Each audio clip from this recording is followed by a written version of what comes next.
Kanjhawala case में अंजलि को इंसाफ दिलाने की एबीपी न्यूज की मुहिम का बहुत बड़ा असर हुआ है। आरोपियों के खिलाफ दफा 302 जोड़ी जा सकती है। सूत्रों के मुताबिक दिल्ली पुलिस ने एमएचए को दी गई अपनी जांच रिपोर्ट में कहा है कि मामला हादसे का नहीं, आरोपियों को जानकारी थी कि लड़की गाड़ी के नीचे फंसी है, जो हत्या की श्रेणी में आता है। इस वक्त की बड़ी खबर, एबीपी न्यूज की मुहिम का बड़ा असर हुआ है। अब दिल्ली पुलिस ने गृह मंत्रालय को रिपोर्ट सौंपी और ये कहा है कि ये मामला हादसे का नहीं है बल्कि हत्या का है। इस मामले में आरोपियों को पता था कि लड़की गाड़ी के नीचे फंसी हुई है और ऐसी सूरत में ये हादसा नहीं है, अब हत्या की श्रेणी में इसको माना जाएगा। इस मामले में दिल्ली पुलिस 302 की धारा जोड़ सकती है।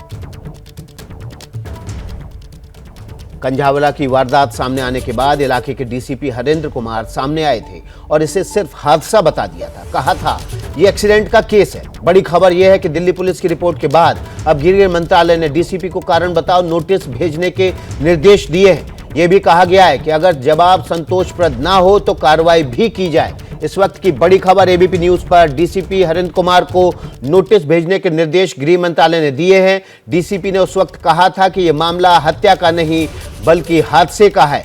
हमारे सहयोगी वरुण जैन इस बड़ी खबर पर ज्यादा जानकारी के साथ जुड़ गए हैं। वरुण का रुख करेंगे, उनसे संपर्क करने की कोशिश जारी है लगातार। इस वक्त की बड़ी खबर एबीपी न्यूज पर, डीसीपी के खिलाफ अब कारण बताओ नोटिस भेजने के निर्देश दिए गए हैं। डीसीपी ने कहा था यह मामला हत्या का नहीं बल्कि हादसे का है और उसके बाद से लगातार एबीपी न्यूज इस पर सवाल उठा रहा था। एबीपी न्यूज के सवाल उठाने के बाद एक्शन में दिल्ली पुलिस आई और गृह मंत्रालय को रिपोर्ट सौंपी है कि यह मामला अब हादसे का नहीं हत्या का दिखता है, क्योंकि आरोपियों को पता था कि लड़की गाड़ी के नीचे फंसी है। समय रहते अगर आरोपी गाड़ी रोक देते, लड़की को निकालते थे तो उसकी जान बच सकती थी। तो हम इस खबर पर ज्यादा जानकारी के साथ अपने सहयोगी के पास पहुंचेंगे। उससे पहले हमारे साथ स्टूडियो में Ved Bhushan, retired ACP Delhi police के हैं, उनका रुख करते हैं। बहुत बहुत स्वागत है वेद भूषण जी आपका। नमस्कार विकास जी। जी, मेरा सवाल ये है वेद भूषण जी कि अगर पुलिस को पहले से पता था, आरोपियों से लगातार पूछताछ में ये बात साबित हो रही थी कि आरोपियों को पता चल गया था लड़की नीचे फंसी हुई है, तो क्यों इस बात को लेकर टाला मटोली की जाती रही कि नहीं ये हादसा है, हत्या नहीं है? विकास जी, पहले तो मैं आपके चैनल का, एबीपी न्यूज़ का धन्यवाद करता हूं। मैं कम से कम 10वीं डिबेट में आज आपके साथ हूं और शाम को फिर डिबेट होनी है 5 बजे। जिस सटीक तरीके से इस मुद्दे को एबीपी न्यूज़ ने उठाया और कानूनी तरीके से उठाया, जो मैं दूसरे चैनल्स की बुराई नहीं कर रहा, परंतु जो सटीक एक माध्यम होना चाहिए, रास्ता होना चाहिए, उस लाइन पर जाकर आप लोगों ने इस मुद्दे को उठाया और लोगों ने आपकी बात को सुना और सराहा।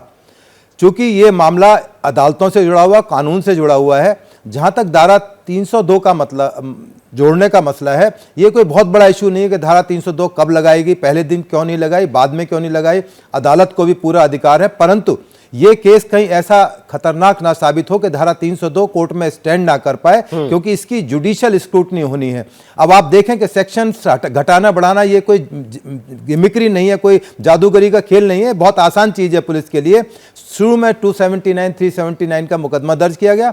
उसके बाद जैसे ही एविडेंस आया कि 304 अट्रैक्ट होती है, वो अट्रैक्ट कर दी गई।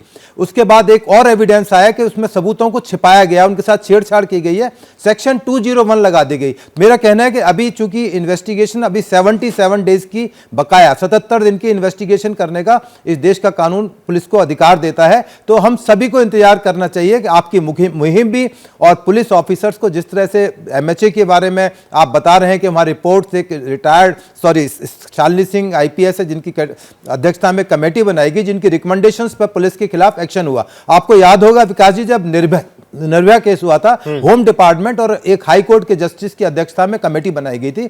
उनकी रिकमेंडेशंस के काफी लंबे टाइम बाद डीसीपी पीसीआर और डीसीपी ट्रैफिक के ऊपर कोर्सिव एक्शन हुआ था। तो अभी आप दिखा रहे हैं कि किस तरह से डीसीपी हरिंदर सिंह और एसीपी को शोकॉज नोटिस दिया गया है, क्योंकि एक बहुत बड़ा एक मैसेज जाता है, क्योंकि इतने बड़े ऑफिसर को एक शोकॉज नोटिस देना भी क्योंकि उसके कैरियर को हिला देता है, झंझोर देता है। तो ये समय का इंतजार करना चाहिए, क्योंकि अभी इन्वेस्टिगेशन चल रही है। अब सबसे बड़ा सवाल विकास जी ये होता है कि उस जो अभी तक 6 अरेस्ट हुई हैं, क्या सभी 302 के हकदार हैं, या सभी पर 302 चलनी चाहिए, या किसी पर 304 चलनी चाहिए, या जो और अनियमितताएं जो उनकी चीजें आई हैं, ओनर कोई और है, ड्राइविंग कोई और कर रहा है, जो तमाम तरह के एविडेंसेस और सबूत आ रहे हैं, तो इन्वेस्टिगेशन और ट्रायल इसके बाद ही तय पाएगा किसकी क्या जिम्मेदारी थी, किसकी क्या कल्पेबिलिटी, ये अदालतें देखेंगी। और अदालतें बहुत हमें उम्मीद रखनी चाहिए। आपने देखा कि किस तरह छावला केस में किस तरह से सुप्रीम कोर्ट, सबसे बड़ी अदालत ने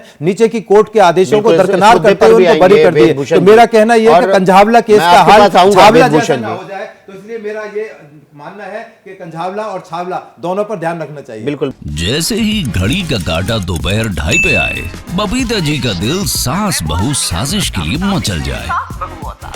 और ये है इनकी बहू, पूरे दिन ऑफिस की टेंशन हो जाए गॉन जब ये करें अपना फेवरेट शो फ्री टाइम पे ऑन। इनकी तरह आप भी देखिए अपना फेवरेट शो अपने टाइम पर और डाउनलोड कीजिए एबीपी लाइव ऐप अपने स्मार्ट टीवी पर।